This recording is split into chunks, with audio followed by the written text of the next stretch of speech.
M. Skow doing another vlog about my book, The Pixie Plane of Existence. I wanted to talk a little bit about the inspiration behind that and why I decided to write it. Really, I mean, it's a fantasy novel, so a lot of it was just pure imagination. But also my background, my ancestry played a really big role in me deciding to write the book.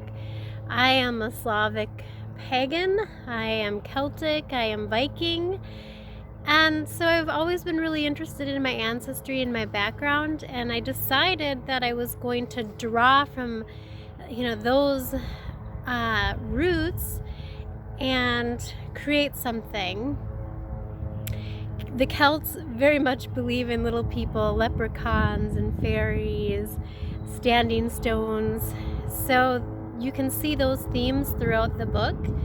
And then, just the Slavic paganism comes in as well, with the witchcraft, studying that folklore and the things that they did to create a circle or to create a coven. I studied those things and I decided to incorporate that into the story as well.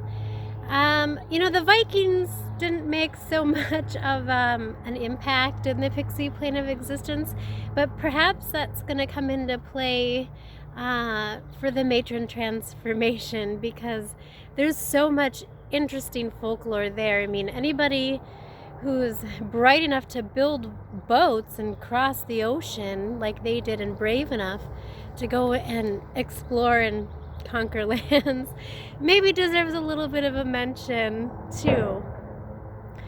But I would say the Celtic and Slavic background had more to do with the inspiration of my story. And just the woods. I'm a nemophilist. I love to walk around in the woods, and so I'd see a squirrel pass by my path and think, well, what if there was a little gnome riding on the back of that, and why would he be doing that? So just wandering around in the woods and letting my imagination run away, and then exploring, my background and ancestry. So I think that anybody can do that, and look at your background, look at your ancestry. I bet you'll find all kinds of interesting information about who you are today from the people that created you. Remember, you are the accumulation of 1,000 loves, so act like it. You're here to make a difference. You're here to bring your unique story to the planet. So if you decide to write, maybe look into your background, see if there's something there that really resonates with you, and decide to go off in that fictional direction with it. So yeah, that's basically the inspiration behind the Pixie Plane of Existence. Just me walking in the woods and being a huge nerd and being like, oh, what if this happened, and then studying my ancestry and my roots, and being really kind of taken with that, and Celtic mythology and Slavic pagan mythology. All of those things were always very interesting to me, and I think that they hold a very magical power even today. I mean, people flock to Stonehenge and the standing stones. There's something that draws us there. And so when I decided to write the Pixie Plane of Existence, I just didn't feel like it would be complete if I didn't incorporate those elements of paganism and witchcraft into the story, because quite frankly, those pre-Christian notions are what paganism and witchcraft and stuff draw from, and we really can't separate them away from Christianity, because Christianity kind of came in and absorbed those cultures and faiths, and they can't be separated at this point. You can see all of the symbolism.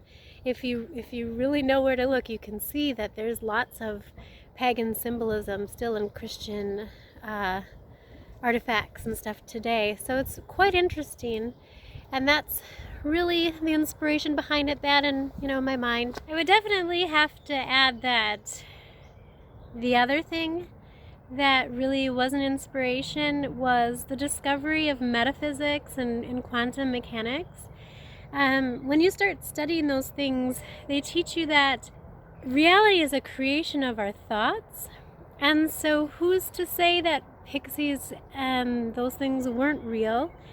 I believe in magic. I think that the universe and the earth is quite a magical place, and there's so much that we don't understand. There's so much mystery here still, and science is starting to explain some of it, and I know religion really attempted to do that as well. And I think now we're kind of entering the age where those two are kind of like working together to figure things out. And so, yeah, when metaphysics tells us that reality is observable and we create our reality, well, who's to say that these people didn't observe pixies in the past? Who's to say that they didn't observe gnomes or leprechauns? You don't know. I mean, there's just so much that we've lost. And, the ancient things around the world, the 7 wonders of the world, there's so much mystery there. Nobody can explain them. We've lost a lot of knowledge. And so, yeah, that's sort of another catalyst for writing this book. I'm always sitting and wondering, what did the ancient people know that we don't know? They looked to the stars so much more than we gave them credit for.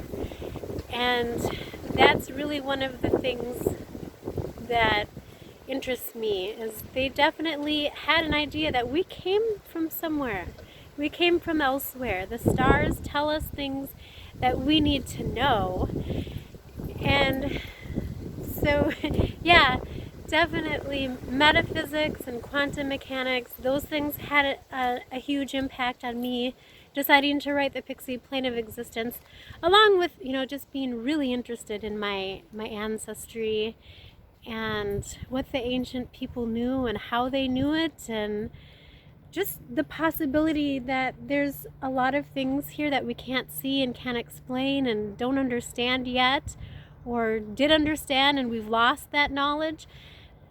I'm always wondering about things like that, so it makes me write about them. I just sit and ponder, and then it comes out in my books.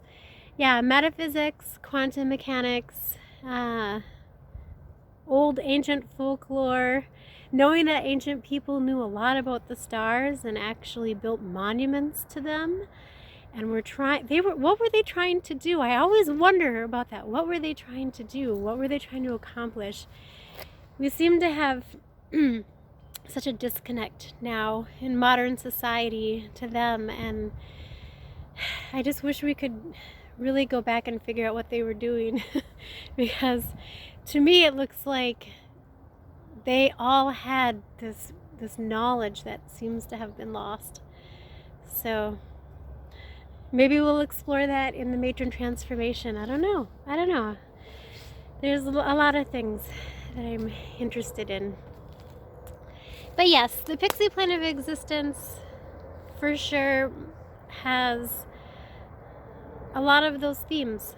Ancient ancestry, witchcraft, metaphysics, quantum mechanics. Nikola Tesla makes an entrance. I love Tesla. He is just one of my favorite people of all time. He is pretty much my favorite scientist of all time. Just a phenomenal man, and I wish that all of us would look to him and listen to what he was trying to tell us. We do have the keys to the universe. 369 means something. Math is a universal language. Let's listen to that. Let's try to figure out what is going on, because I'm not so positive that we're alone here in the universe. I think that there's a lot of things that we are just beginning to discover. There's species we don't know about. It's just, the earth is a magical place, and we need to not forget that it's a magical place. And during this time, I hope all of you put your good vibrations out there. Let's, raise the collective unconscious of humanity. Prayer is powerful. When we all think about positive things together, the collective unconscious moves to make that happen. So let's heal the earth. Let's pray about all of this crappy stuff that's happening right now in 2020 going away. Thank you for letting me ramble at you, and I look forward to writing the Matron Transformation, and that's definitely going to be about a coming of age for women and the magic of motherhood and the magic of, growing into a woman through becoming a mother. That's all I have to say about that right now. Thanks for letting me ramble. Bye.